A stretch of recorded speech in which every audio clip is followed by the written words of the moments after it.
Selamat datang dalam acara peluncuran buku biografi Gracia Polii, Menembus Garis Batas.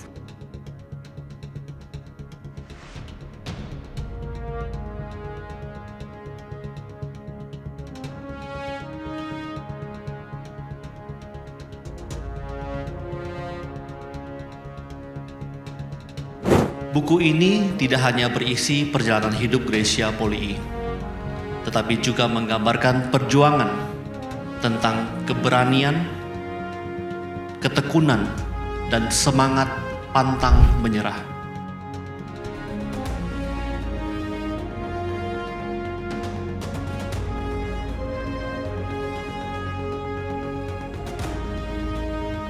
Menembus garis batas.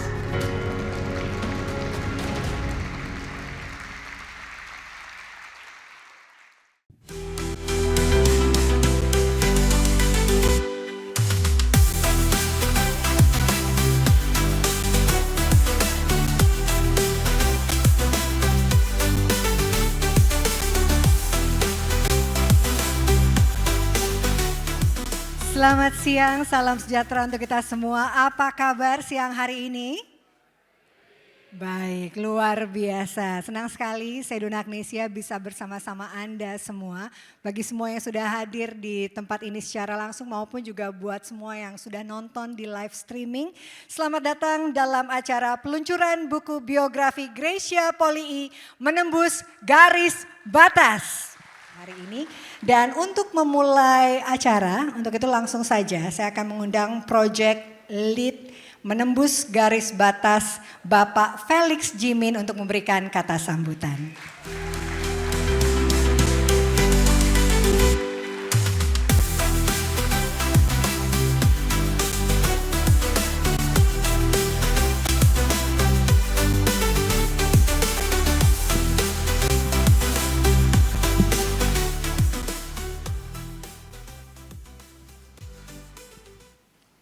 Selamat siang, salam sejahtera bagi kita semua.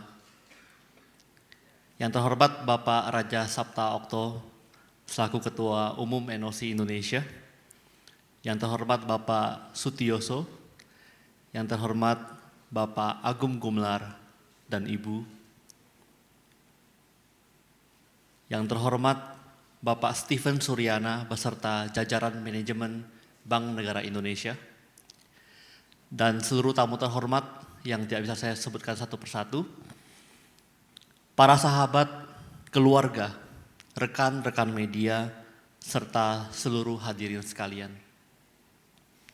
Pertama-tama, marilah kita mengucap syukur kepada Tuhan Yang Maha Esa, karena atas berkat-Nya lah kita dapat berkumpul hari ini dalam acara peluncuran buku biografi Gracia Polii, Menembus Garis Batas. Buku ini tidak hanya berisi perjalanan hidup Gracia Polii, tetapi juga menggambarkan perjuangan tentang keberanian, ketekunan, dan semangat pantang menyerah. Mungkin banyak di sini yang tahu bahwa perjalanan Gracia tidak selalu mulus. Begitu banyak batasan-batasan yang membuat mimpinya seolah mustahil untuk terwujud. Beberapa orang terdekat Gracia pun pasti tahu, Gracia beberapa kali hampir menyerah pada keadaan nyaris putus asa. Namun, melalui kerja keras, tekad yang kuat, dan tentunya dukungan dari banyak orang, Gracia berhasil menembus batasan tersebut. Kisah hidup Gracia adalah bukti nyata bahwa dengan semangat dan determinasi tidak ada yang tidak mungkin. Semangat inilah yang ingin kami bagikan kepada lebih banyak orang. Kami berharap torehan kisah dalam buku ini bisa menjadi sumber kekuatan dan motivasi bagi orang lain. Bukan cuma Gracia, semua orang punya kesempatan yang sama untuk menggapai impian, apapun bidang yang kita geluti. Oleh karena itu, Kami berharap menembus garis batas bukan hanya sebuah bacaan, tetapi menjadi sebuah movement, sebuah gerakan yang dapat membawa perubahan positif bagi anak-anak bangsa. Sebagai wujud komitmen kami untuk menyebarkan pesan-pesan inspiratif ini, buku Menembus Garis Batas juga akan kami donasikan kepada guru-guru, sekolah-sekolah, dan perpustakaan daerah di Indonesia. Dalam hal ini, terima kasih. Dalam hal ini kami menggandeng Ikatan Guru Indonesia, Pustaka Bergerak, dan lembaga lainnya untuk distribusi buku hingga ke pelosok tanah air. Semoga langkah kecil ini dapat membantu terwujudnya Indonesia Emas 2045.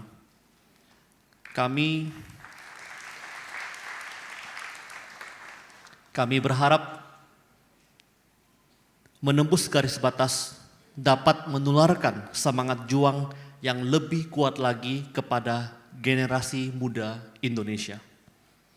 Akhir kata, saya ingin mengucapkan terima kasih yang sebesar-besarnya kepada semua pihak yang telah berkontribusi dalam pembuatan dan peluncuran buku Menembus Garis Batas. Secara khusus untuk Bapak Budi Suwarna dan Bapak Eko Prabowo, terima kasih atas dedikasi dan kerja kerasnya dalam menulis buku ini. Terima kasih juga kepada Bapak, Ibu, dan saudara sekalian yang percaya dan mendukung movement Menembus Garis Batas. Terima kasih kepada semua yang telah hadir hari ini, baik yang hadir langsung di ruangan ini atau yang menyaksikan lewat live streaming. Selamat menikmati acara ini. Semoga peluncuran buku biografi Gracia Polii Menembus Garis Batas bisa membawa manfaat dan inspirasi bagi kita semua. Terima kasih.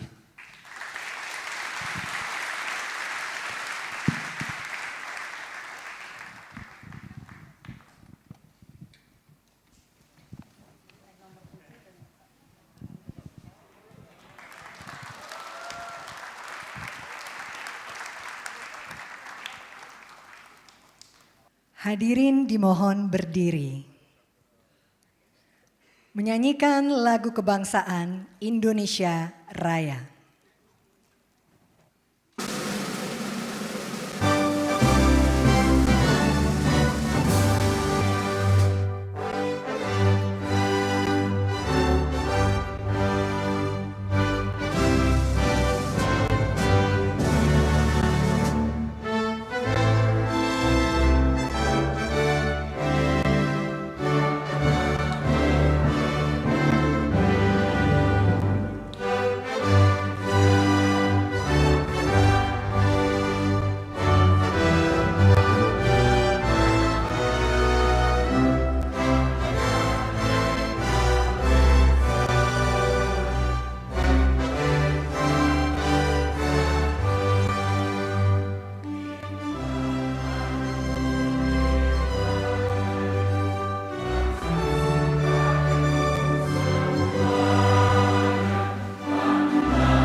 Hadirin dipersilakan duduk kembali.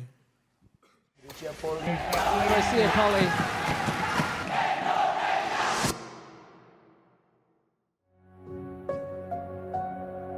Pernah bermimpi Saya udah mulai itu dari usia 5 tahun. Dari sekedar bermain hingga jadi cita-cita. Di usia 13 tahun, cita-cita itu semakin jelas seiring berjalannya waktu. Indonesian players thank the crowd. It really Jadi is seorang just juara. marvelous. This is what sport is all about. Namanya juga cita-cita, butuh waktu dan perjuangan. Saya tahu semua konsekuensi untuk jadi atlet berprestasi. Mengharumkan nama bangsa ada di depan mata.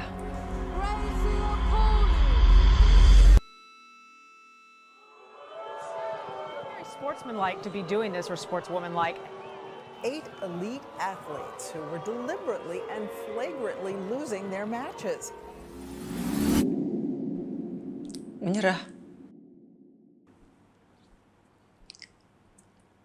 Satu kata yang selalu terngiang. Situasi yang sangat menyudutkan.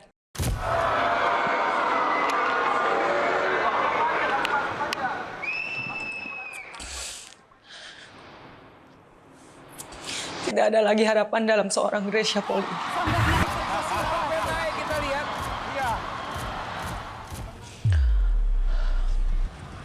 Masih ada orang-orang yang percaya, sedikit, bahwa saya masih bisa.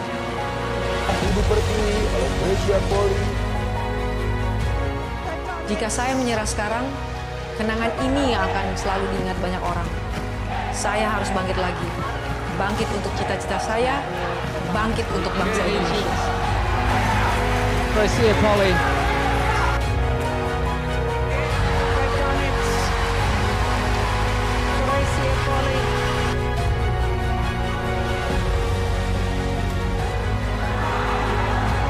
And there it is.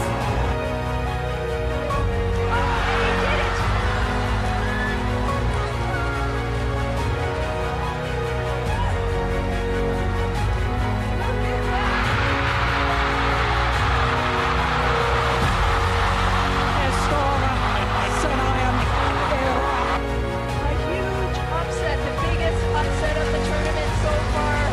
Indonesia, big hugs, big hurrah. It was their second match point opportunity. The joy overwhelming.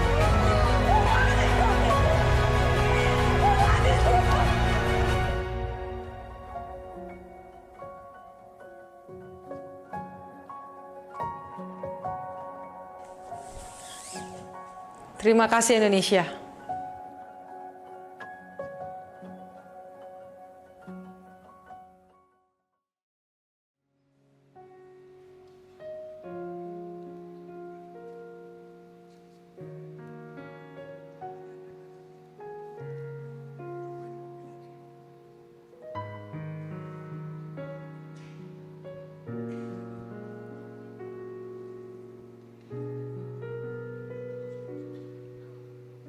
Rasanya ini semua dimulai dari ucapan Kak Ricky waktu umurku belum genap 19 tahun. Ia pernah berkata, Grace, suatu hari nanti kamu harus buat buku biografi. Lalu aku jawab, untuk apakah aku belum punya prestasi apa-apa untuk dibanggakan atau diceritakan? Malu Kak? Mendengar jawabanku, wajah Kak Ricky tampak heran. Lalu ia berkata, namanya proses perjalanan hidup. Yang diceritakan bukan hanya soal melulu kesuksesan, tetapi proses menuju ke sana.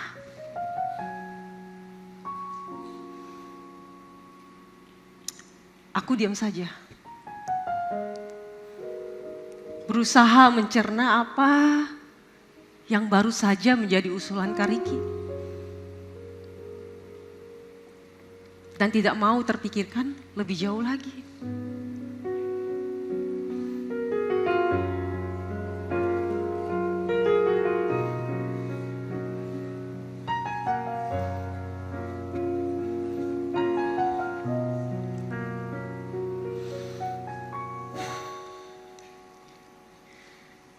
Hari ini, ketika buku biografiku akhirnya betulan ditulis dan diceritakan, aku baru memahami kebenaran kata-kata Kak Ricky. Aku bukan ingin memamerkan kesuksesanku menjadi juara Olimpiade, melainkan sebaliknya. Melalui buku biografi ini, aku ingin berbagi kepada dunia tentang perjalananku yang terus bertumbuh untuk mewujudkan mimpi.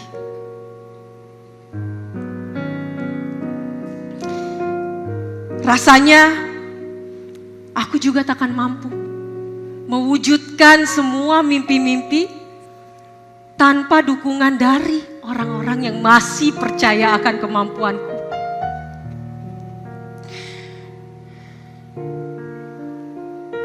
Mama, sosok yang sangat berjasa dalam hidupku.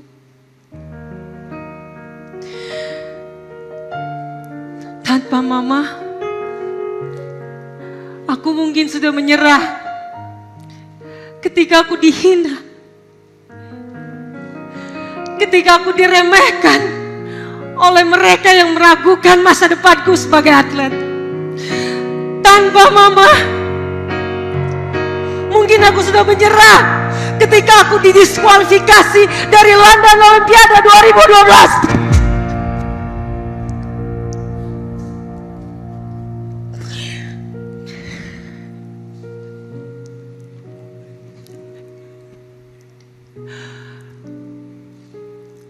Maka, ketika aku mampu bangkit dan meraih kemenangan,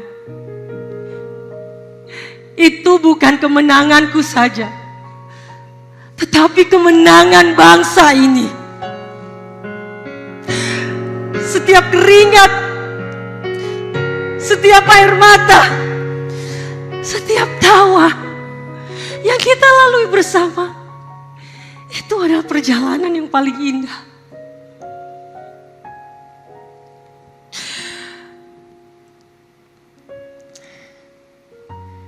Kiranya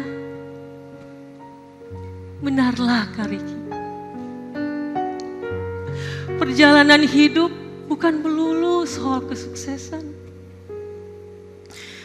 melainkan menapaki proses pertumbuhan diri. Dan kita dapat membantu orang lain dengan berbagi cerita mengenai rintangan yang kita atasi. Itulah yang aku yakini sebagai hidup yang memberi manfaat untuk orang lain.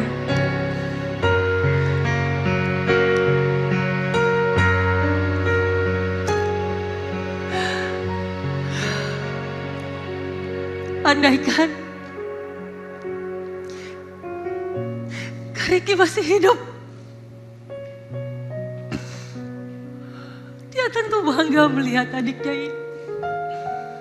Bukan semata-mata karena adiknya berhasil meraih mimpi besarnya, tetapi mengamini sarannya dengan berbagi cerita melalui sebuah buku, Menembus Garis Batas.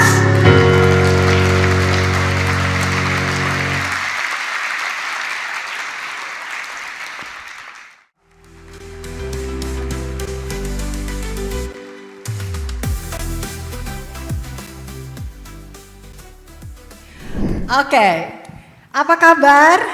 Alhamdulillah baik. Baik juga. Baik juga, kok tegang gitu sih? Iya, Nggak tegang sih, kita tuh masih agak tercekat karena tadi bahkan si pembasket sedih. sombong ini aja udah meneteskan air mata gitu. Nanya-nanya ke aku, nak bawa tisu nggak? Nggak bawa, gue bilang gitu. Sedih. Sedih ya? Iya, karena kan saya juga bekas atlet ya. Jadi ketika Bukan ngeliat masih jadi atlet dan enggak ya? udah Kan jadi nggak pantas, artis nggak ya? pantas. Nggak atlet tapi cabur yang lain, caburnya beda. Artis ya? juga sebenarnya kurang laku ya. Kebetulan karena istri saya aja saya agak laku sekarang. Oh, ya. gitu. Iya itu dia keberuntungan ya. Tapi kan pas nonton teasernya, thank you so much tuh yang bikin teaser bagus banget loh. Kalian harus bangga sama diri kalian. Karena menurut gue teasernya tuh bisa membuat kita merasa dan bagaimana mama nyimpen foto-foto dulu. Saya waktu jadi atlet gak ada yang nyimpen foto saya. Ya. Jadi saya tersentuh banget gitu karena itu kan memorable banget. Mungkin kalau buat Grace pasti itu menjadi sesuatu yang sangat valuable banget. Tadi makanya saya sempat lihat dia menangis. Saya juga bisa ikut merasakan. Makanya saya bilang sama Mbak Nana, ini gara-gara gue seringan podcast ya gue jadi kayak kurang maco Wak. Dikit-dikit gue sedih. Jadi lebih gampang tersentuh. Iya, padahal dulu gue gahar tapi kan tapi ya. aku bilang sama dia ini malah justru bagus gitu. Karena kan jarang ya pria maskulin yang mau mengakui sisi-sisi emosionalnya. Apalagi calon ayah dan calon ayah bagi seorang anak perempuan lagi. Oh. Jadi kan perlu tuh. Mohon doa nih banyak di sini bisa Amin. bantu doa ya. Amin, Perjuangan gitu. setelah kegagalan 3 kali ini yang keempat moga-moga Insya Allah berhasil. lancar. Tinggal berapa bulan lagi sih? Tinggal sebentar lagi udah mau melahirkan ya? Ya 2-3 minggu lagi lah. Iya, dan saya tahu kalau Denny selalu, untung mungkin anaknya perempuan ya, kalau laki pasti doanya jangan kayak gue gitu ya. Iya, berat jalaninnya. Tapi kalau misalnya kita bicara hari ini tentang buku menembus garis batas gitu ya, itu kan bicara tentang mimpi.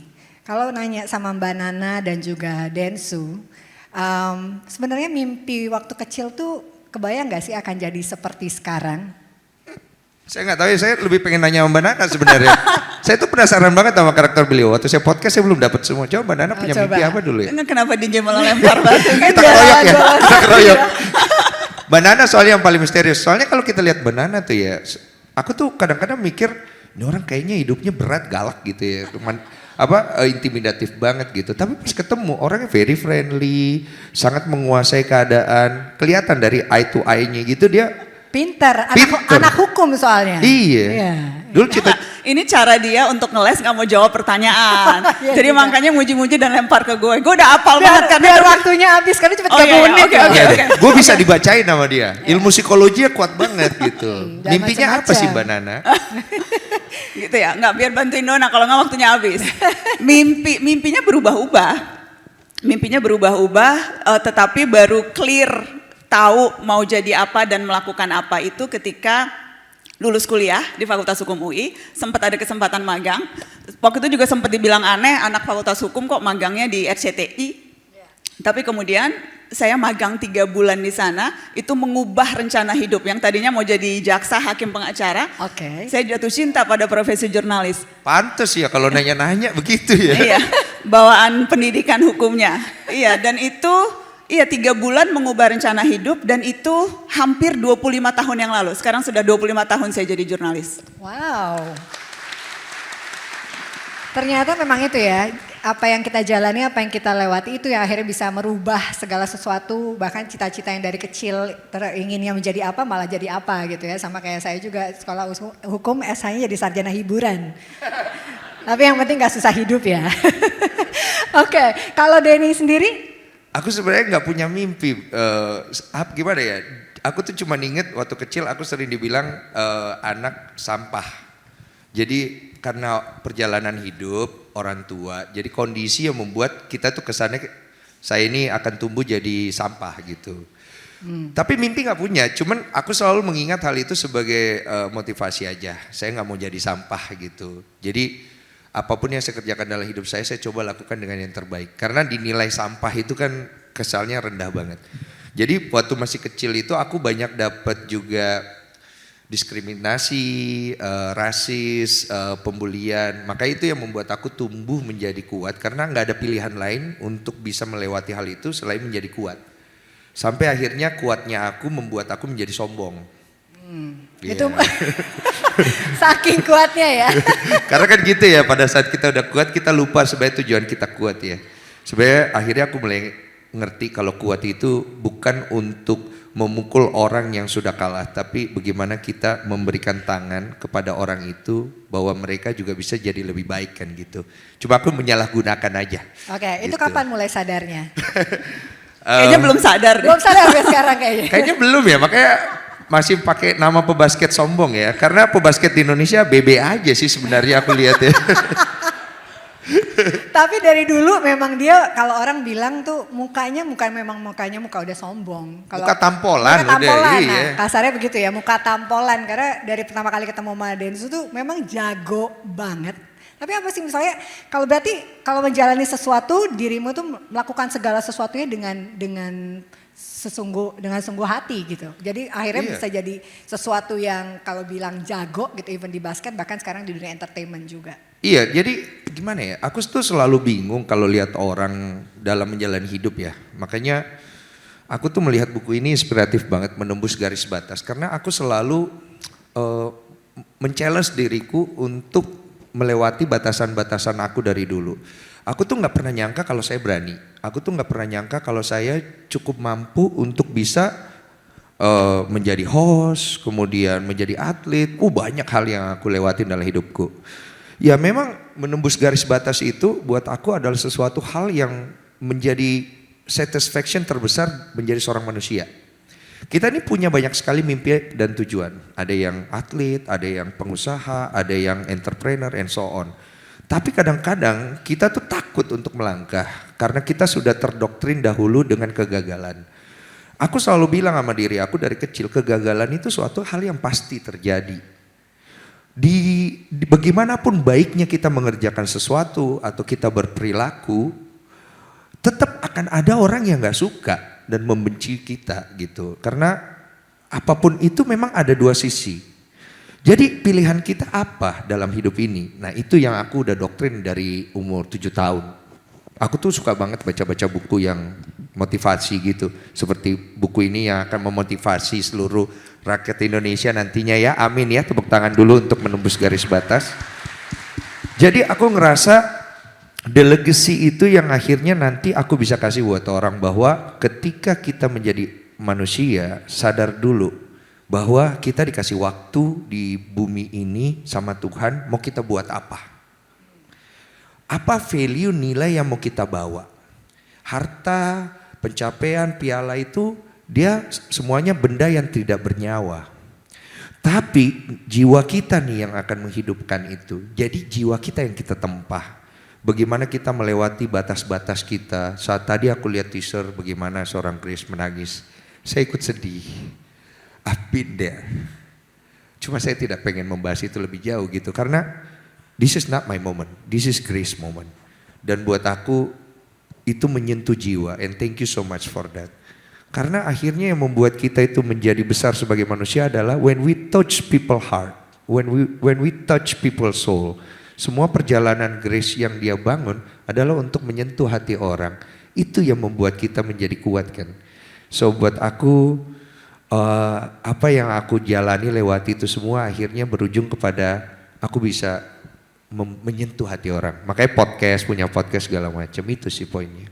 Iya, berarti kan memang semuanya berjalan dengan waktu dan kalau dilihat tujuan utama hidup kita balik lagi kita punya goals apa gitu kan. Kalau Denny tadi akhirnya mengatakan bahwa ujung-ujungnya semua hal yang dia miliki ujung-ujungnya dia ingin bermanfaat buat orang lain gitu kan.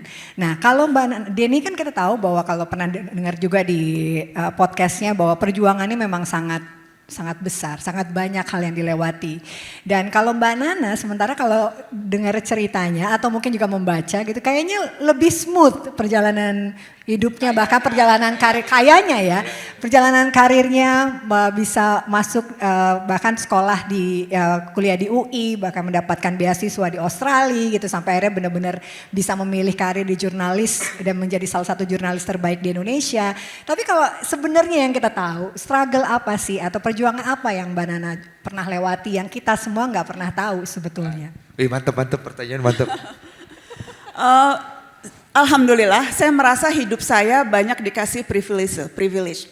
Karenanya saya itu sebetulnya suka sungkan diundang bicara cerita masa hidup yang inspiratif dan sebagainya. Karena saya tahu hidup saya beruntung bukan karena materi. Abi seorang dosen, kami hidup waktu itu sederhana tetapi alhamdulillah Saya sekolah selalu dapat kesempatan sekolah yang bagus, dan itu privilege karena tidak semua orang bisa dapat kesempatan untuk bisa sekolah.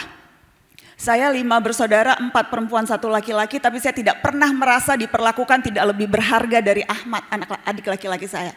Jadi saya tidak pernah merasa karena perempuan jadi mimpinya harus lebih, dan itu privilege. Karena saya tahu tidak semua keluarga memberikan kepercayaan atau senang kalau anak perempuannya berhasil. Jadi ada banyak privilege-privilege yang saya rasakan. Jadi ketika saya datang sebagai motivator dan bilang berani mencoba, jangan mau gagal dan sebagainya, saya merasa saya nggak pantas bicara itu. Karena kalau kita bilang jangan takut gagal untuk orang yang tidak punya kesempatan, tidak pernah dapat sekolah yang bagus, yang kalau kesempatan satu-satunya cuma sekali. And kita yang punya kemewahan nih, punya uang atau punya teman atau punya orang dalam, ketika kita gagal, kita masih bisa coba lagi. Sementara untuk orang-orang yang tidak punya privilege itu, gagal ya gagal, satu-satunya kesempatan ketika dia sekali mencoba. Jadi saya merasa, dan kalau kembali ke buku ini ya, bukunya Grace ya, buku Grace ini ngasih kita ada 4 mantra. Grace, thank you so much for this book, karena ada 4 mantra yang bisa dipakai. Yang bisa dipakai bukan hanya untuk atlet yang menang olimpiade, bukan hanya untuk pebasket sombong yang udah membantu banyak hidup orang lewat podcast-podcast yang inspiratif atau lewat siapapun. Yang pertama kita belajar dari Grace dari bukunya, clarity to vision. Jelas, dari kecil umur 5 tahun udah tahu apa yang dia mau main bulu tangkis, dan itu karena orang tuanya, karena oma, karena mama percaya pada kemampuannya. Ada begitu banyak orang yang belum tahu mau melakukan apa di hidupnya di usia 20-30 tahun. 40 tahun ada krisis identitas, nggak tahu mau ngapain. Clarity to vision, tahu apa yang dia mau. Dan itu yang jadi jangkarnya Grace untuk melakukan apa yang dia lakukan sekarang sampai kita berkumpul ratusan orang di ruangan ini untuk menselebrasi sekaligus belajar dari Grace. Itu yang pertama dan itu mantra. Cari tahu apa yang kita mau dalam hidup dan jadikan itu jangkar. Saya baru menemukan apa yang mau saya lakukan dalam hidup ketika saya jatuh cinta pada jurnalistik. Ketika saya percaya informasi itu kunci. Semakin berkualitas informasi yang kita berikan ke publik, semakin publik bisa mengambil pilihan-pilihan yang bijak dan hidupnya semakin berkualitas. Bukan hanya soal siapa yang lu pilih di bilik suara. Bukan hanya apakah kita marah ketika data pribadi kita dicuri, bukan hanya itu. Hal-hal sederhana, apa yang kita makan, apa yang kita konsumsi, apa yang kita pilih untuk ditonton. Informasi itu kunci, saya percaya. Karenanya saya tetap setia melakoni profesi ini 25 tahun. Di tengah sumpeknya berita-berita yang bikin pusing dan sebelnya terkadang wawancara politisi. Mohon maaf kepada Paul, hai, ada beberapa politisi yang ada di sini. Tetapi karena saya percaya tujuannya, semakin banyak informasi berkualitas, teman-teman saya akan terbantu dalam hidupnya. Jadi itu nomor 1, clarity to vision, itu rumusan dari Grace yang bisa kita pakai. Yang kedua, komitmen and grit, dan itu ditunjukkan berkali-kali oleh Gracia. Jatuh berkali-kali, hampir didiskualifikasi, bukan hampir, sudah didiskualifikasi, kalah berkali-kali, tapi itu kan yang membedakan mental pemenang, juara dan yang bukan. Juara itu bukan yang gak pernah kalah, tetapi mereka yang kalah dan tahu bangkit dan akhirnya mencapai kemenangan. Itu kan juara. Dan itu ditunjukkan oleh Gracia Poli. Komitmen and grit. Mau diretas, mau dilaporin polisi, mau dikriminalisasi, mau difitnah. Siapa tuh? Adalah. Mau diojok-ojok, mau dibilang cebong, kampret, kadrun dan sebagainya. Bodoh amat, pokoknya gue percaya ini informasinya, lakukan tugas gue, sampaikan, publik yang akan menilai. Dan itu yang gue pelajari dari Gracia, komitmen dan grit, dan itu bisa diterapkan di semua orang, apapun profesinya. Terus yang ketiga juga nih di buku ini, please read this book dari awal sampai akhir karena setiap halamannya berharga. Support dari orang-orang terdekat. Nggak akan mungkin Gracia di situ kalau nggak sampingnya sang suami tercinta yang jadi project manager. Kemana-mana didampingi loh. Waktu itu datang ke Narasi juga didampingi Felix. Dan mama yang luar biasa. Single mother, bantu, percaya pada kemampuan anak perempuannya luar biasa. Nggak akan mungkin kalau nggak ada orang-orang terdekat. Tapi seringkali orang-orang terdekat kita yang terkadang sering kita lupakan ya. Iya, betul.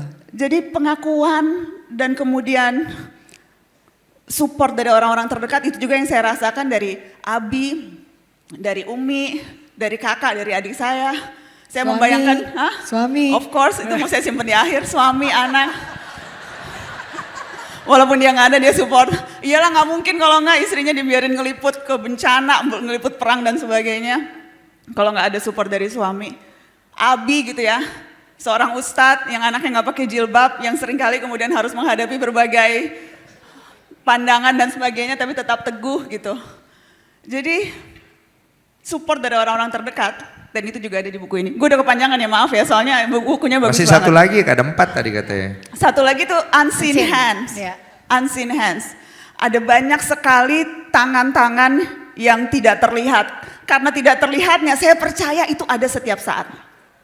Itu ada setiap saat. Dan terkadang kita tidak sadar sampai belakangan. Ketika saya kehilangan anak perempuan saya, Namia, itu tuh saya marah. Saya marah sama Allah, saya marah sama diri saya sendiri, saya marah sama semuanya. Dan ketika itu tuh saya tidak sadar bahwa sesungguhnya pilihan itu yang diberikan, hikmahnya luar biasa besar. Yang sampai sekarang terkadang masih saya suka pertanyakan, ini ya hikmahnya ya. Karena belajar ikhlas itu berat.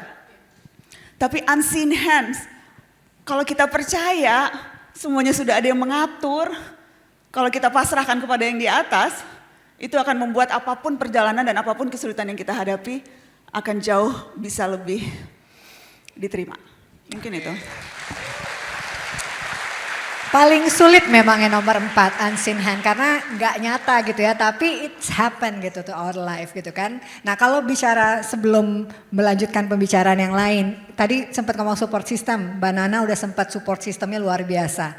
Densu juga support sistemnya luar biasa. Justru di balik laki-laki ada 2 wanita hebat yang bisa saya bilang yang menjadi support system luar biasa, mama dan sang istri, ya kan. Kalau dilihat apa yang Denny rasakan impact yang paling besar dari support system, kedua support system ini yang akhirnya membuat Denny sendiri, Densu bisa jadi seperti sekarang? Aduh, ini nangis lagi Denny. Agak belok dikit tapi ya. Jadi gini, dulu tuh gue tuh memilih pasangan tuh kan jelek banget ya. Gue selalu menganggap saking banyak yang ngefans, oh bisa pilih siapa aja gitu ya. Saking playboynya ya. Jadi ini bagus sebenarnya buat laki-laki juga ya. Mungkin gini loh. Ketika kita memilih dengan siapa kita berpasangan, itu akan sangat menentukan banget kehidupan kita ke depan. Bukan hanya untuk laki-laki tapi untuk perempuan juga.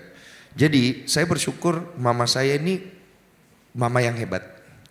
Seperti mamanya Grace. Saya yakin doanya itu kuat sekali. Bagaimana imannya dia yang akhirnya membuat kita nih anak-anak jadi bagus ke depannya. Karena ketika dia berdoa tuh imannya yang bermain kan.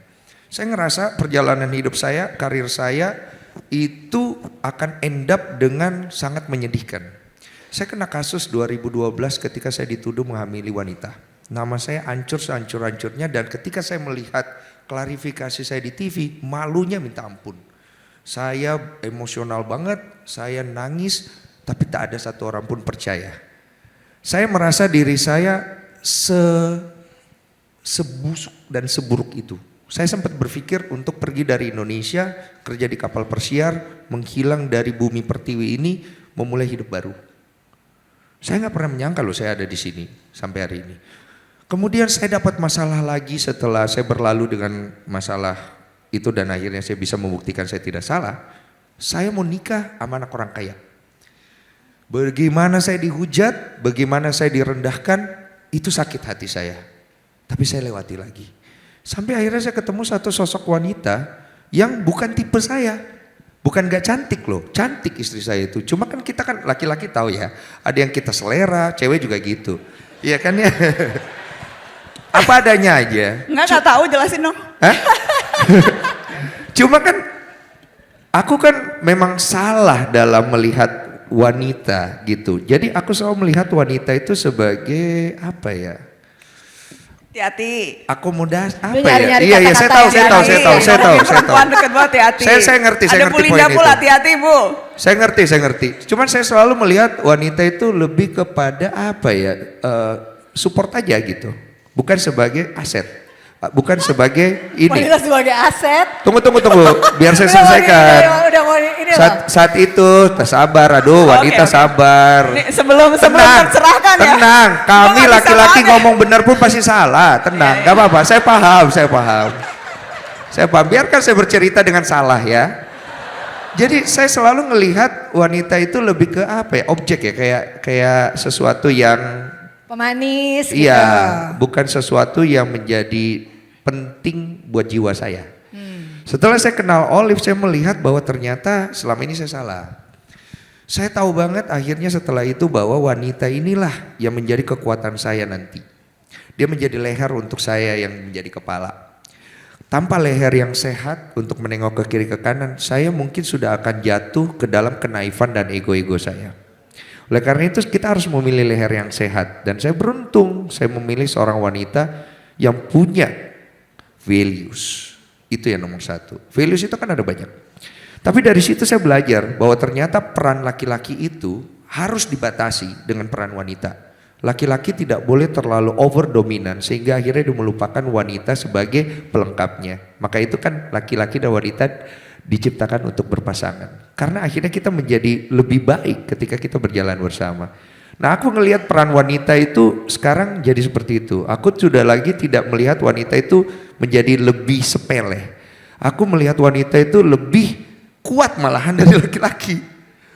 Bayangkan loh, ada penelitian ketika laki-laki itu sakit, demam, laki itu kan kuat ya, mau kerja apapun tough ya, tapi begitu demam, manjanya minta ampun. Benar kan? Kayak udah mau mati gitu. Tenang, saya juga begitu. Kayak badan kita tuh kayak udah gitu. Tapi kalau cewek demam, dia masih bisa nyapu, dia masih serius. Jadi kekuatan wanita, mentalitasnya juga itu untuk menghadapi tekanan, menurut saya tidak overall pukul rata ya. Banyak kan rata-rata lebih kuat dari cowok. Ya. Jadi kita nih laki-laki harus banyak belajar juga dari perspektif wanita. Tapi jangan lupa, kita laki-laki juga punya peran untuk mengambil tanggung jawab. Walaupun ada kemungkinan salah, integritas dan value itu yang wanita lihat dari kita. Jadi aku belajar bahwa apa ya, hidup itu jangan terlalu ngikutin apa ya, kita berasa paling ngerti, paling tahu ego ya. Tapi kita juga harus belajar untuk ngerti perspektif lain. Itu yang membuat saya sekarang menjadi seperti sekarang ya. Lebih beda lah kalau kata orang. Kalau 10 tahun yang lalu nggak akan percaya bahwa Denny Sumbargo akan bicara seperti ini ya. Saya juga nggak akan ngomong itu. Tapi ternyata memang perjalanan hidup dan sosok-sosok di balik suksesnya akhirnya membuat beliau menjadi sosok yang seperti sekarang dan luar biasa. Makanya Tuhan kasih lagi wanita lain, anaknya akhirnya seorang perempuan juga, mudah-mudahan nanti segera lahir dengan sehat dan makasih ya. Normal semua. Dua wanita dalam rumah ya. Ya bikin lagi lah, habis itu cari teman satu laki-laki ya.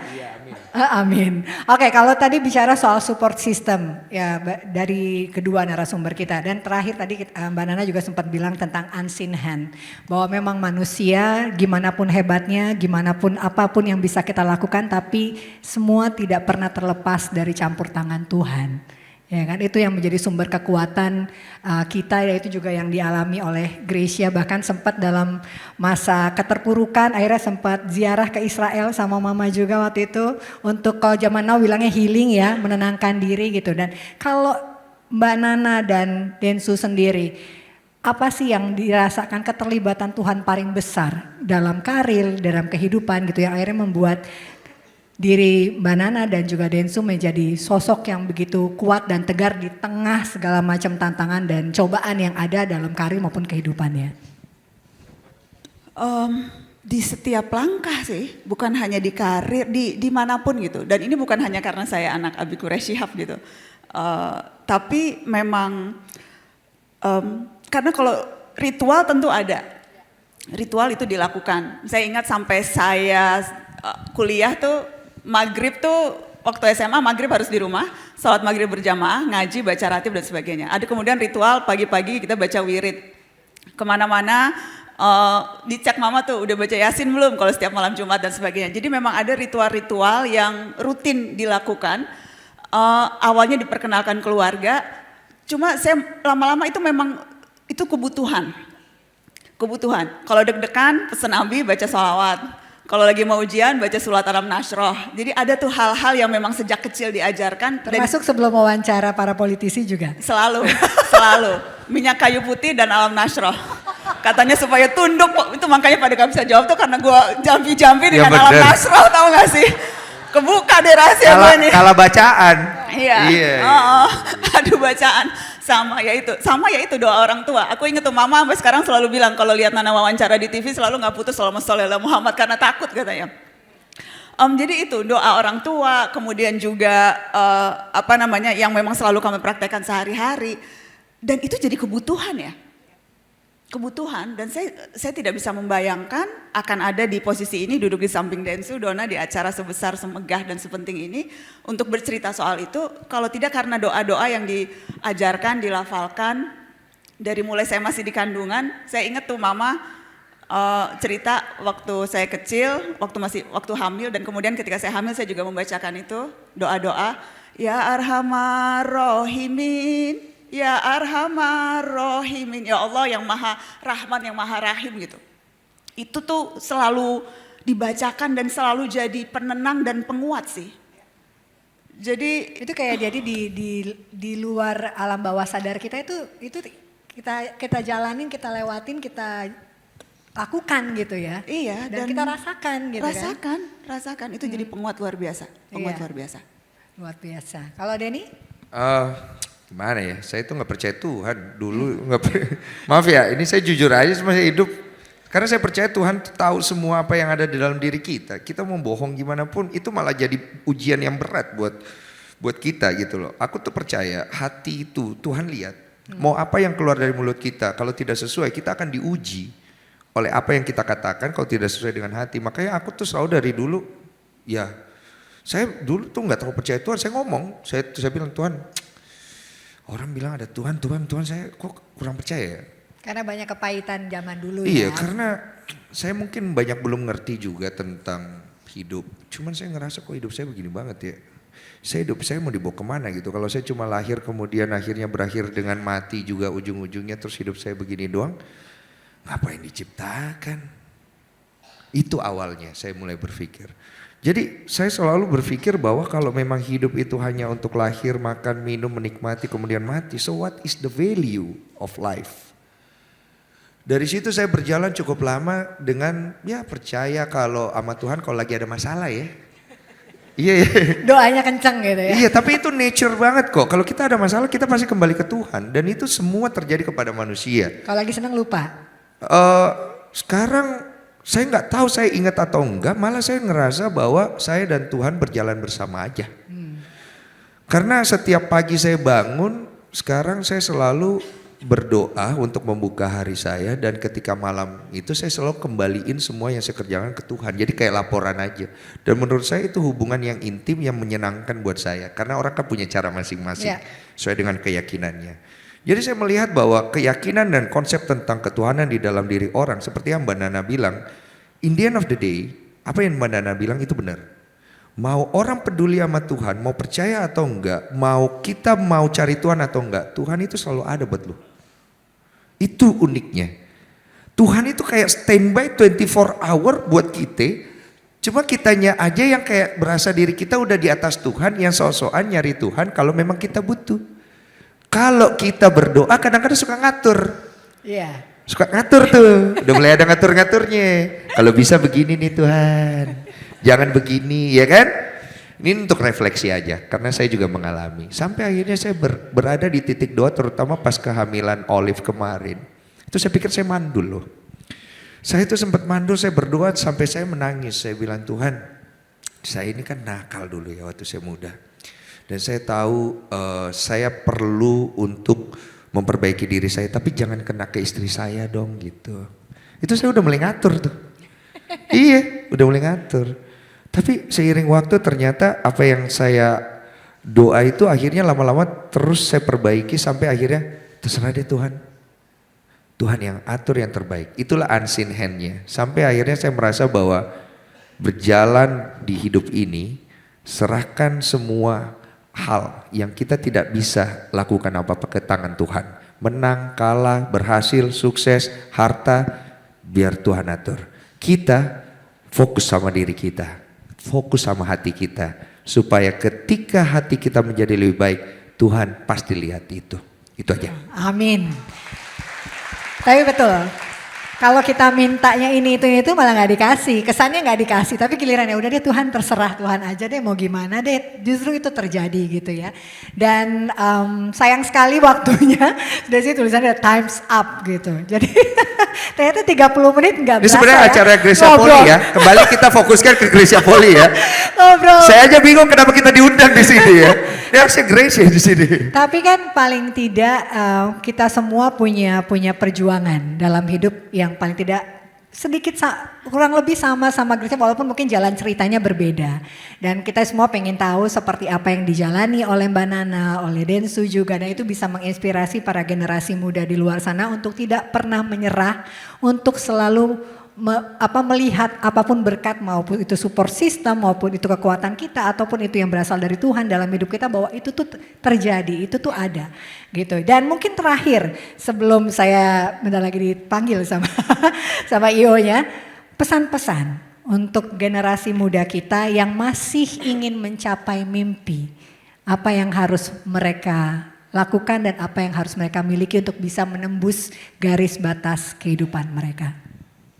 Gracie yang ngomong itu ya Gracia. Kalau mau Grace sudah diomongin di buku, tinggal beli bukunya nanti, jangan lupa ya. Aku mungkin ini menarik Saya jadi judulnya pengen sih. podcast kamu loh gara-gara ini. Tadi Saya aku baca bilang kamu harus ribut-ribut nih. sama Priani katanya ya. Menarik loh itu. Dia langsung nanya, ya ada dramanya nggak? Dia kan harus ada drama. Gue bilang banyak dramanya di buku ini, lo harus angkat gitu. Tapi yang menurutku menarik teman-teman memang judulnya Menembus Garis Batas. Karena garis batas itu kan ada karena alasan ya. Garis batas itu ada untuk kita menentukan mana yang masih aman, mana yang resikonya tinggi. Garis batas itu biasanya ada untuk menentukan mana yang wah ini boleh dilakukan, sehari-hari harus dilakukan, mana yang ya sekali-sekali lah. Mana yang akan menimbulkan mara bahaya, mana yang akan aman-aman aja. Itu garis batas itu. Karenanya memang garis batas itu membuat kita nyaman.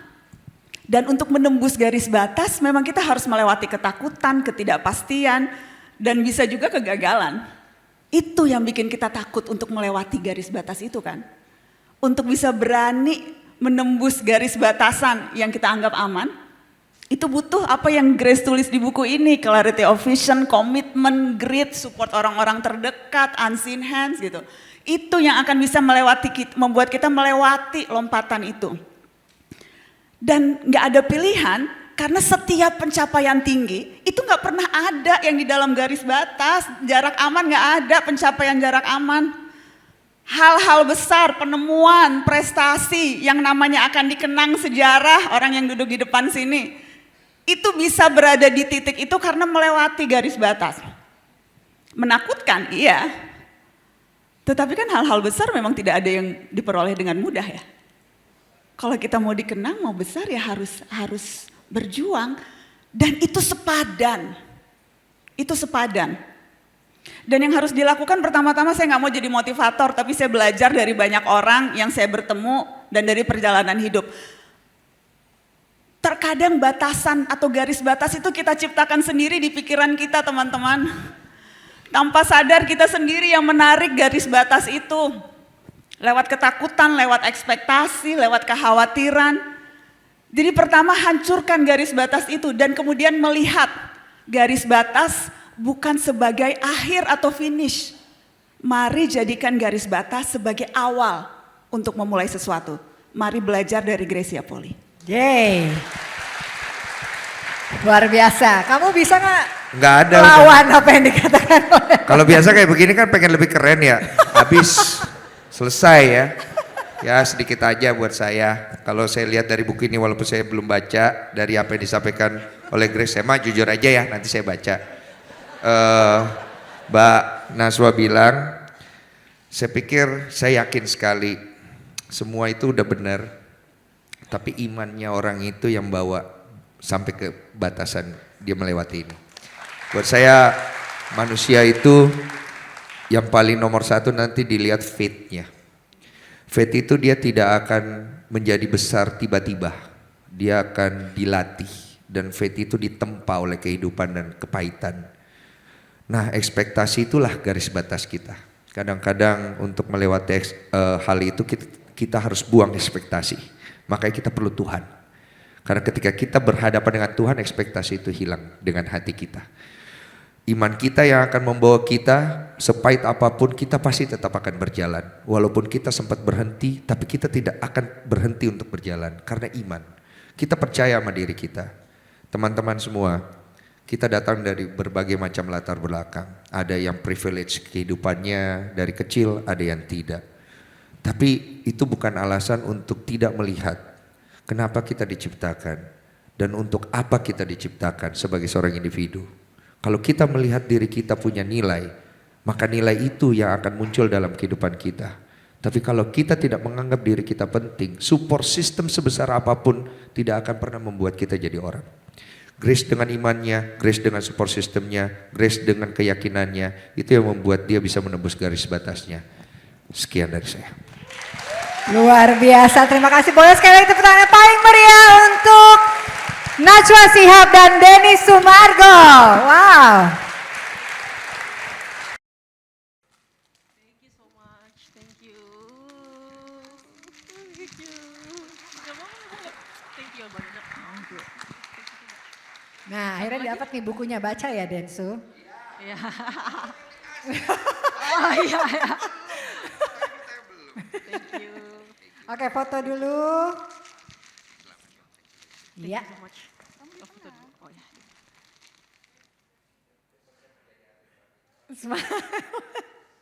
Atlet badminton gak ada yang sombong.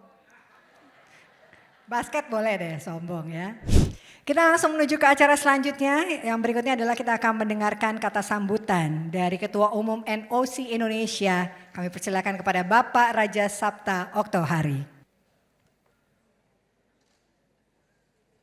Bismillahirrahmanirrahim. Assalamualaikum warahmatullahi wabarakatuh. Salam olahraga. Salam olahraga. Om, pada loyo om. Salam olahraga. Bapak Ibu sekalian, ayahanda, ini orang tua saya yang ada di depan, para pemimpin-pemimpin PBSI, dan tentunya Saibul Bait yang paling bahagia, cantik malam ini, yang bikin semua orang nangis. Gracia Poli, tepuk tangan untuk Gracia Poli. Dan Felix tentunya. Kalau yang tadi di depan itu, bapaknya itu sepupunya ibu saya. Bapaknya itu sepupunya nenek saya. Berarti pangkat dia tante saya. Tante Nana, apa kabar Tante Nana? Dia takut saya sebut tante, jadi tenangnya pasti gue sebut. Tante Nana apa kabar, ya kan? Sama Om Elias Pikal apa kabar? Hanya ada beberapa orang di Indonesia ini yang berhasil membuat seluruh orang Indonesia meneteskan air mata. Dan itu bukan hanya Gracia Poli di ruangan ini, tapi Gracia Poli juga sudah berhasil membuat seluruh orang yang ada di Indonesia, di seluruh penjuru dunia meneteskan air mata ketika menyanyikan lagu Indonesia Raya. Kita dari kecil sampai hari ini, kalau setiap 17 Agustus dan tadi bahkan sebelum acara dimulai suruh berdiri untuk menyanyikan lagu Indonesia Raya. Ada nggak yang nangis? Nggak ada. Tapi begitu disebut Gracia Poli dan Apriani Mas Olimpiade Tokyo, semua orang, bahkan ayahanda saya, ibunda saya di sini, para pemimpin, nggak ada yang nahan untuk keluar air mata di tempat yang jauh. Dan saya ingat kalimat yang saya dengar langsung dari seorang Gracia Poli. Ini baru saya kasih tahu. Saya bilang, Grace, apa yang Grace rasakan ketika orang-orang teriak pada saat kamu lagi main? Kata Grace, Bang, katanya. Waktu itu panggilnya Pak, saya bilang jangan Pak dong, kelihatan tua gue. Bang aja ya kan. Bang katanya. Setiap teriakan, setiap sorakan, setiap support yang diberikan sama orang-orang Indonesia kepada saya, baik itu langsung maupun dari TV, suaranya terdengar keras di hati saya untuk memberikan semangat untuk menjadi juara.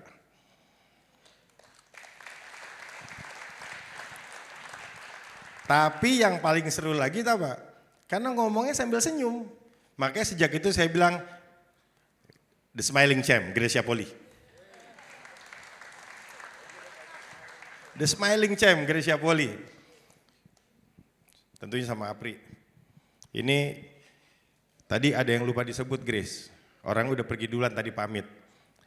Jadi waktu Grace sama Apri itu menang, ada orang yang telepon saya dan langsung memberikan kepada presiden. Dan waktu itu jadi viral. Namanya Profesor Dr. Zainuddin Amali yang tadi pamit, itu waktu itu Menteri Pemuda dan Olahraga, tadi pamit karena harus ke Jogja, titip salam untuk semuanya. Tapi beliau bilang sampaikan salam sayang saya sama Grace karena selalu itu ingat bagian viralnya itu ketika Grace sama Apri waktu itu video langsung ngobrol sama Presiden Jokowi untuk menyampaikan bahwa Pak saya dapat emas untuk Indonesia. Gitu.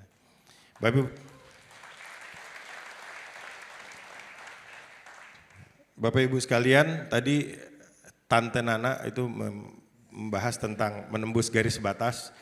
Tapi maaf Tante, hari ini saya harus katakan bahwa garis batas yang dimaksud di sini adalah garis batas orang biasa. Jadi garis batas itu hanya berlaku untuk orang-orang biasa. Kalau mau jadi orang biasa, garis batas. Kalau mau jadi orang luar biasa, tembus garis batas.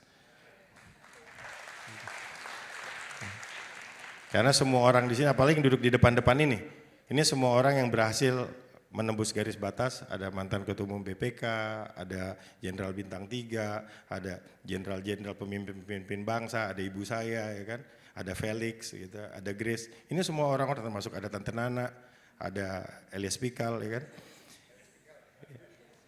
Semua orang-orang yang berhasil menembus batas, semua orang-orang bukan orang biasa, tapi orang-orang luar biasa. Di sini ada juga para pemimpin-pemimpin, para atlet yang luar biasa, dan yang nggak lupa ini ada yang melatih Grace, gitu. Saya sejarahnya panjang sama Coach Eng Hian ya, karena saya khusus untuk Grace ini saya cukup ngikutin perjalanannya Bang Fadil, Bang Agung. Karena waktu saya chef de mission, waktu itu saya belum menjadi ketua Olimpiade, saya masih chef de mission Olimpiade Rio 2016, itulah comebacknya Grace. Yang tadi bagian nangis-nangis itu saya udah gak ketemu lagi. Saya bagian rebornnya Grace itu di 2016 dan Grace pada saat itu kalah. Tapi alhamdulillah saya dikasih kepercayaan sebagai ketua Komite Olimpiade Indonesia, ketemu lagi sama Grace di Tokyo. Dengan suasana yang paling gak enak, Olimpiade yang paling gak enak dalam sejarah, Olimpiade di tengah Covid. Mau Olimpiade aja, mau berangkat, ada yang Covid, mau pulang pun ada yang Covid. Waktu itu adik saya, Preven Jordan, ternyata mau pulang ditahan dulu 1 hari karena dianggap Covid gitu kan. Akhirnya diculik malam itu juga, akhirnya bisa pulang sama kita. Ada gak? Ucok ada Ucok? Oh di Kanada, nah itu bagian dari dinamika, tapi sekali lagi memang semuanya itu nggak ada yang di luar rencana kita, semua sudah direncanakan. Buktinya tadi malam saya rencananya pakai celana hitam, baju NOC warna hitam. Tiba-tiba pagi-pagi mau berangkat saya bilang gantinya celana putih supaya sama tante saya sama Om Denny Sumargo ini, rupanya supaya sama tadi sama Dona juga gitu ya. Bener tadi malam udah dibilang pakai baju hitam, celana hitam sama baju hitam, baju NOC warna hitam. Pagi-pagi bisa berubah begini, rupanya supaya sama. Ini hanya untuk Gracia Poli sama Felix. Tapi yang paling utama, saya ingin mengundang kita semua berdiri untuk memberikan tepuk tangan yang paling meriah untuk orang yang menciptakan Gracia Poli, juara kita, Ibunda tercinta.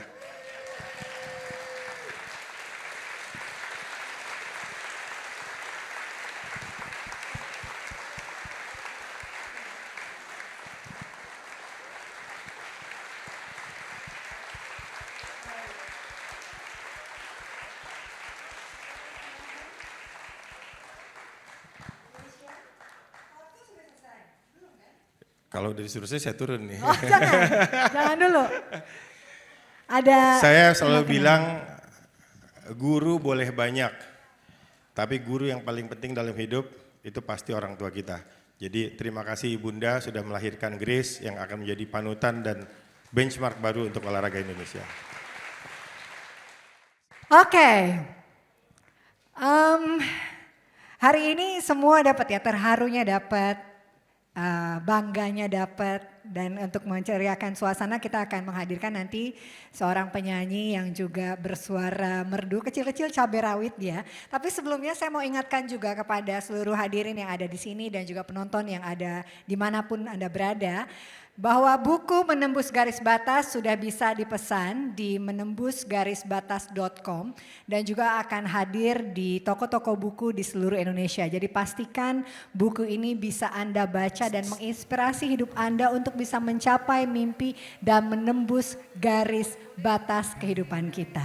Boleh tepuk tangan sekali lagi untuk Gracia Poli yang sudah luar biasa menerbitkan buku yang awalnya beliau pikir ini nggak mungkin, ya kan? Di umur 19 tahun dia bilang nggak mungkin, tapi ternyata di usia sekarang 34 tahun, baru mau 34 ya, baru mau ulang tahun kan? Oh 36 ya? Oh iya, oh 3, ya betul. Itu bisa menciptakan buku tersebut dan bisa menginspirasi. Mungkin nanti nextnya kita tunggu buku-buku dari Apriani, dari Anthony ya kan, yang juga bisa memberikan inspirasi bagi anak-anak Indonesia bahwa siapapun bisa mencapai mimpinya, siapapun harus bisa melewati segala perjuangan dan struggle-nya, tapi yang penting adalah kita percaya pada diri kita, bisa membanggakan orang-orang yang percaya sama kita dan juga percaya pada yang Maha Kuasa. Gak ada yang mustahil pastinya. Baik, sudah siap? Baiklah, oke kita sambut bersama ini dia Yura Yunita.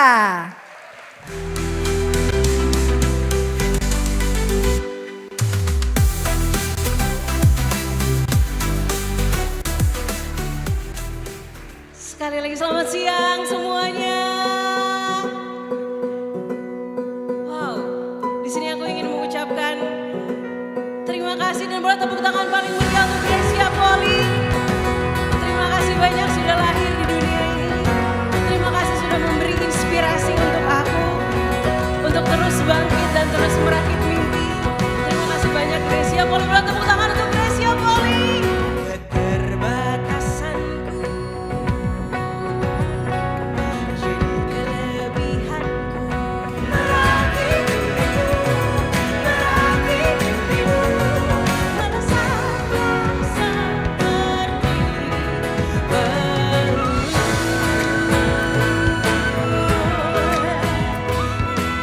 Yura Yunita, thank you so much. Thank you so much. Terima kasih banyak Yura. Ini ada hadiah buat kamu. Oke, tapi lagu kamu tuh betul-betul sangat menginspirasi, apalagi kalau lagi capek latihan, lagi kegagalan, terus dengerin Merakit tuh langsung melesatlah seperti peluru gitu loh. Wah luar biasa, thank you banget Yura. Tapi ini gak afdol ya kalau kita gak nanya nih apa sih menembus garis batas versi Yura. Tadi Ko Denny sama Mbak Nana udah mengutarakan gitu. Halo Mbak Nana, halo semua. Hari ini menembus garis batas. Menurut aku, versi aku, ya. Menembus garis batas adalah saat aku berjuang menjadi musisi, menjadi solois perempuan di Indonesia, dengan terus membawa karakter diri, dengan terus merayakan ketidaksempurnaan yang aku miliki.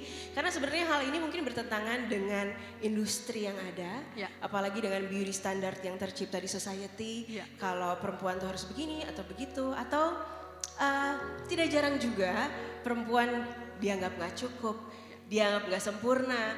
Perempuan mungkin sering juga dibanding-bandingkan terus dengan perempuan lain. Padahal aku percaya kita sebagai perempuan dan juga manusia dengan segala kelebihan dan kekurangannya, pasti kita semua tuh unik dengan cara dan pilihan hidup kita masing-masing. Jadi dengan bermusik ini akan selalu aku jadikan medium untuk aku menembus garis batas, untuk terus menyuarakan isi hati terdalamku, menyuarakan tutur batin terdalamku, dan juga terus merayakan ketidaksempurnaan aku sebagai manusia dengan terus dan terus berproses menjadi versi terbaik diri. Iya, wow, luar biasa. Kalau buat aku Yura, aku kenal Yura tuh 2015. Tahu gitu, nggak kenal ya kita ya. Tahu Yura nyanyi, waktu itu ada almarhum Bang Glenn Fredly, nyanyi Cinta dan Rahasia. Jadi ada nilai-nilai juga support system di dalam situ, ada unseen hands di mana wah kita di sini ada teman-teman adik-adik aku sering nyanyi bareng Cinta dan Rahasia itu. Jadi itu adalah momen yang aku melihat bahwa menembus garis batas ini memang bisa terjadi di kehidupan siapapun. Ya, jadi thank you banget, thank you so much Yura. Dan aku sebelumnya ingin mengucapkan terima kasih banyak Sama-sama. untuk Gracia sekali lagi. Bahwa terima kasih banyak sudah terlahir di dunia ini, di kehidupan aku. Karena Gracia juga bisa menginspirasi aku untuk bisa terus bangkit dan terus merakit mimpi. Yes, wow, bisa. Aku tadi sudah membaca sinopsis dari buku ini tuh bener-bener wow, cerita yang sangat luar biasa. Jadi sekali lagi terima kasih banyak. Sama-sama. Terima kasih banyak sudah menginspirasi Gracia. Sama-sama. Thank you. Thank you Ra.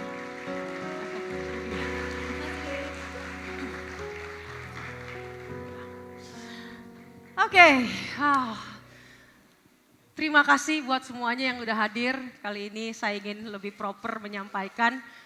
Terima kasih buat Bapak Sutioso, Bapak Agung, Bu Linda, Bapak Fadil, Bapak Agung, Bapak Okto, dan semua para tamu undangan di sini. Rasanya sangat terharu dan bangga ketika bisa, bukan tentang saya, bukan hanya tentang saya, tapi gimana kita bisa membagikan positif semangat ini kepada teman-teman, kepada semua anak-anak di seluruh Indonesia. Dan satu kali ini di performance kali ini, special performance. Jadi waktu saya bermain bulu tangkis selama 30 tahun. Di sela-sela waktu, jadi gimana ya, namanya atlet bulu tangkis yang kita selalu mengasah itu adalah permainan bulu tangkis kita. Betul ya coach, di sini ada coach, bukan gak boleh yang lain katanya, harus selalu bulu tangkis. Canda coach. Tapi di tengah-tengah saya lagi mungkin suntuk, lagi mungkin lelah, kepenatan dengan kalah-kalah terus, gagal-gagal terus. Saya coba menggali potensi yang ada dalam diri saya pada saat itu. Saya suka musik, tentunya saya bukan nyanyi. Tapi saya coba dengan gitar di kamar, asrama, saya jauh dari orang tua, dari umur 10 tahun, saya udah tinggal di asrama, 10-11 tahun. Saya coba nyanyi-nyanyi, suara gak bagus gitu ya. Tapi saya coba mengutarakan, mengekspresikan, itu dengan sebuah lirik. Sebuah lirik yang pada akhirnya dengan kapasitas saya sebagai pemusik yang B aja. Tapi akhirnya itu menjadi sebuah lagu. Yang dimana teman saya, Nina Sari Ishak. Tepuk tangan buat beliau. Dia bilang sebulan kemarin tuh dia bilang, lu bisa apa lagi? Udah lama gak kegali nih. Bisa apa ya Nin? Nyanyi gak mungkin Nin, gue gak mau. Gue bilang gak bisa gue. Lu bisa nyiptain lagu gak? Waduh, saya bilang ada di hard disk tuh banyak banget lagu. Maksudnya bukan banyak sih, ada beberapa lagu yang saya ciptain. Cuman udah rusak hard disknya. Ya udah lu buat lagi. Wah ini ngaco nih. Akhirnya dikasih waktu 3 hari untuk saya coba menggali potensi saya. Dan dibantu Nina dan ada Gea juga di sini. Untuk bisa membuat sebuah lagu. Tenang, saya nggak akan nyanyi, tapi saya ingin mengundang ada orang-orang profesional di sini, teman-teman saya, sahabat saya dari Inside Out yang akan menyanyikan lagu Menembus Garis Batas. Terima kasih.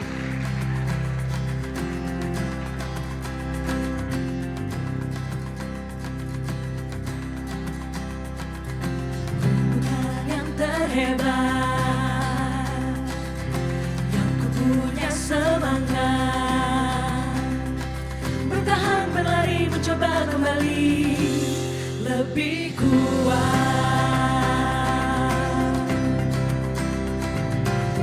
Tahu lelahmu, kuatkanlah hatimu,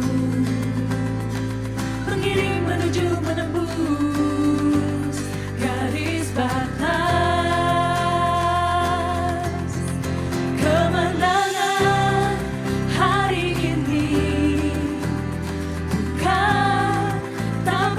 You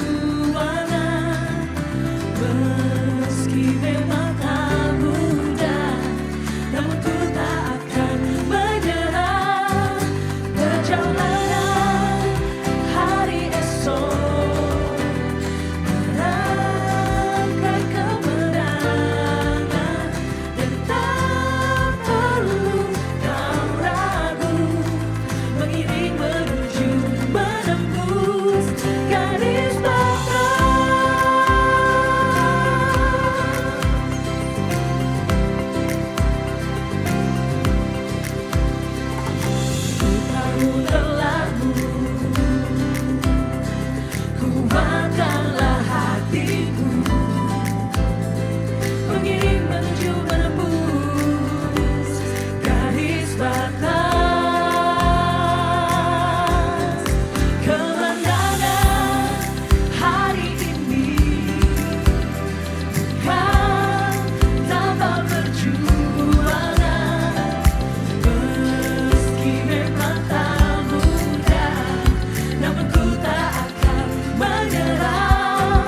Perjalanan hari esok merangkai kemenangan, dan tak perlu kau ragu, mengiring menuju menembus garis Kemenangan hari ini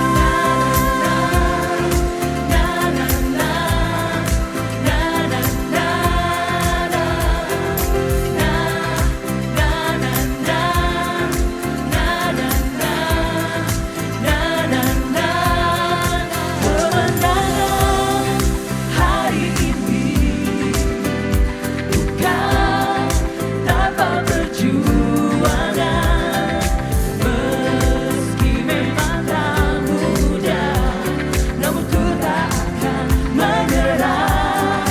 Perjalanan hari esok merangkai kemenangan, dan tak perlu kau ragu, mengiring menuju menembus garis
Menembus garis batas adalah kisahku dari kecil hingga jadi juara Olimpiade.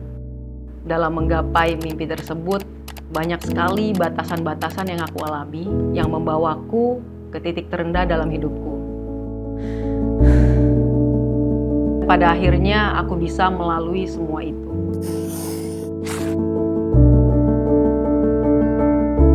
Mengapa kita harus menembus garis batas? Karena aku merasa bukan cuma aku, tapi kita semua di sini punya tantangan dalam kehidupannya masing-masing.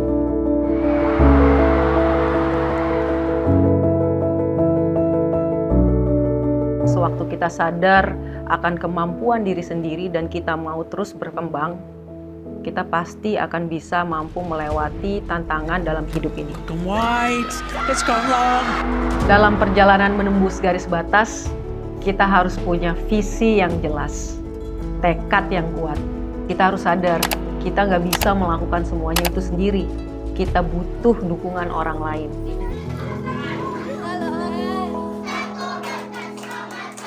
Sewaktu kita sudah memberikan yang terbaik, Tuhan pasti akan buka jalan. Karena itulah yang kita butuhkan untuk mewujudkan Indonesia Emas 2045. Medali emas Olimpiade bukanlah akhir dari perjuanganku untuk Indonesia. Aku punya kerinduan, semangat juang ini dimiliki oleh lebih banyak orang.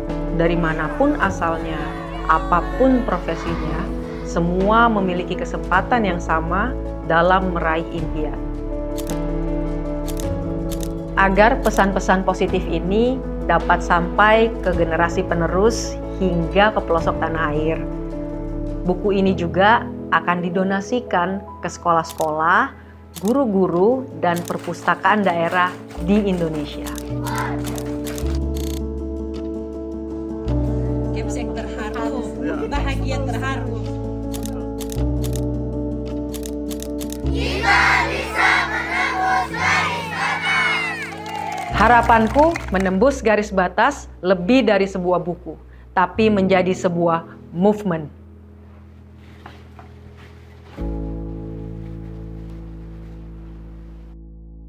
Ketika saya jatuh ke titik terendah dalam kehidupan saya hampir menyerah. Tetapi saat itu ada sebagian orang yang datang membantu saya. Mereka percaya kalau saya masih bisa. Sampai sekarang saya masih berpikir, tanpa dukungan mereka, saya tidak bisa berdiri di sini. Mimpi saya, semangat juang dalam menembus garis batas, bisa sampai ke seluruh anak-anak di Indonesia. Saya yakin mereka punya talenta yang luar biasa. Tugas kita adalah mendukung mereka.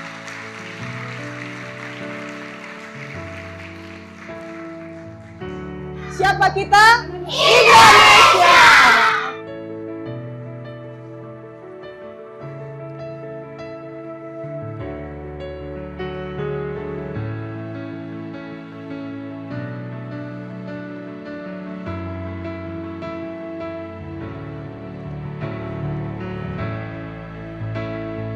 Tapi saya tidak bisa melakukannya sendiri. Saya butuh dukungan dari banyak orang untuk menjadikan Indonesia lebih besar, menembus garis batas.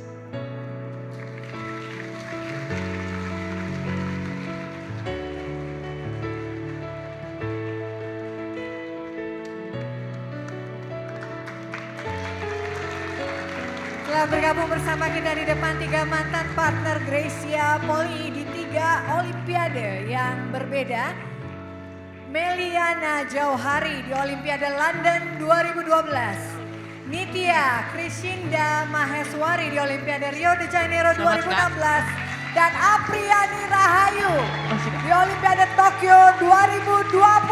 Boleh kita beri tepuk tangan yang paling meriah untuk para legenda bulu tangkis Indonesia dan juga baru saja kita saksikan secara simbolis yang menggambarkan bahwa gerakan menembus garis batas ini akan membawa perubahan lebih besar jika dilakukan bersama-sama. Buku menembus garis batas juga akan didonasikan ke guru-guru, sekolah-sekolah dan perpustakaan daerah di Indonesia. Sekali lagi kita beri tepuk tangan paling meriah untuk buku menembus garis batas. Anak Konawe ini. Kami mengundang kepada para tamu kehormatan untuk bisa bergabung di depan untuk berfoto bersama. Pak Agung, Bapak Sutioso, Ibu Linda, Bapak Okto, juga perwakilan dari PBSI, ada Bapak Agung dan juga Bapak Fadil. Dan juga Bapak Stephen, perwakilan dari BNI, kami persilakan untuk maju ke depan dan berfoto bersama. Ini momen yang luar biasa, sejarah demi sejarah terus ditorehkan oleh seorang Gracia Poli, bukan hanya di dalam pertandingan atau di lapangan bulu tangkis, tapi juga dalam kehidupannya dengan memberikan inspirasi melalui sebuah buku yang begitu dengan syarat, begitu banyak memiliki nilai-nilai yang bisa bermanfaat bagi generasi muda Indonesia untuk terus bermimpi dan mewujudkan impian itu.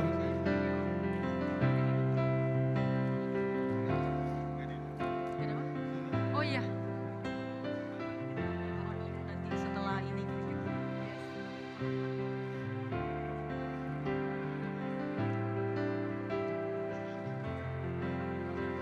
Ya, kemudian juga mengundang Mbak Nana, Nashwa Shihab dan Denny Sumargo. Ampun Bang, ayo silahkan foto dulu bersama Yura Yunita juga. Ini Maksudnya diajak ke sini. Oke.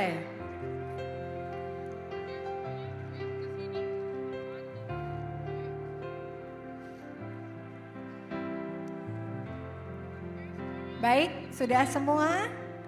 Berikan senyum terbaik supaya kita semua bisa menembus garis batas. Woo!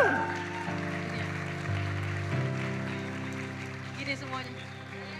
Gayanya. Ya. Terbang.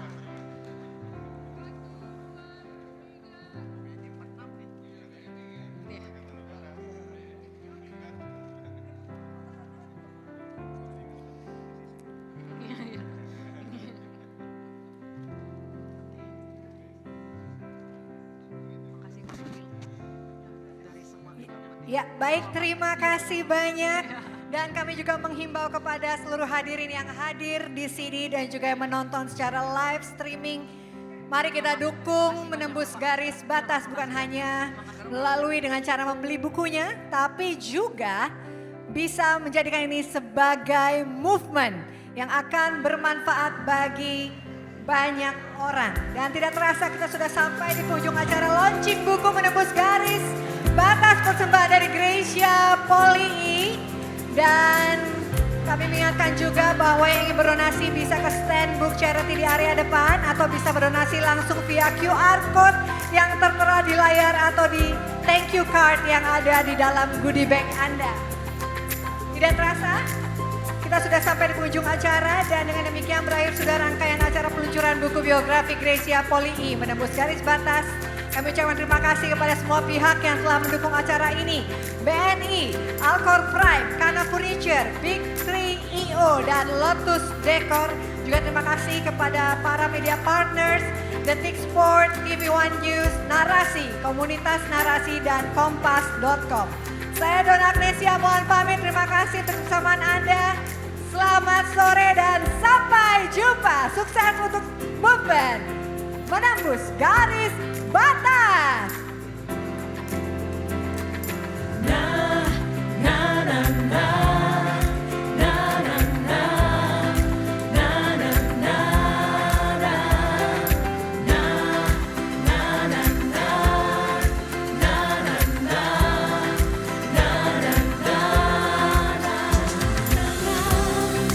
Hari ini bukan tanpa perjuangan, meski memang tak mudah, namun ku tak akan menyerah.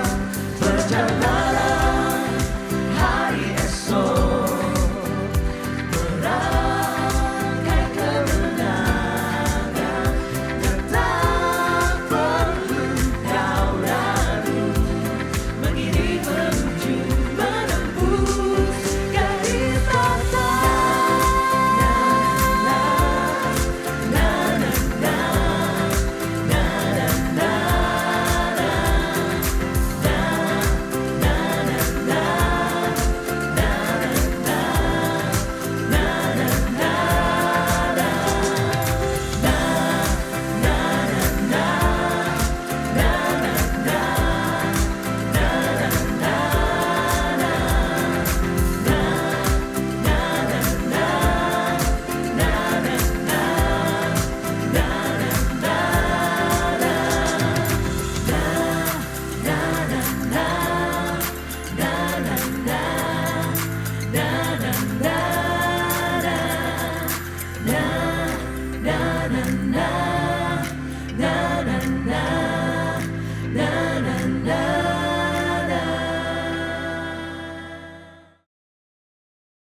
Halo, aku Gracia Poli mengucapkan terima kasih sudah menyaksikan peluncuran buku biografiku Menembus Garis Batas. Aku berharap buku ini dapat menjadi kekuatan dan semangat baru untuk teman-teman semua yang sedang mengejar mimpi.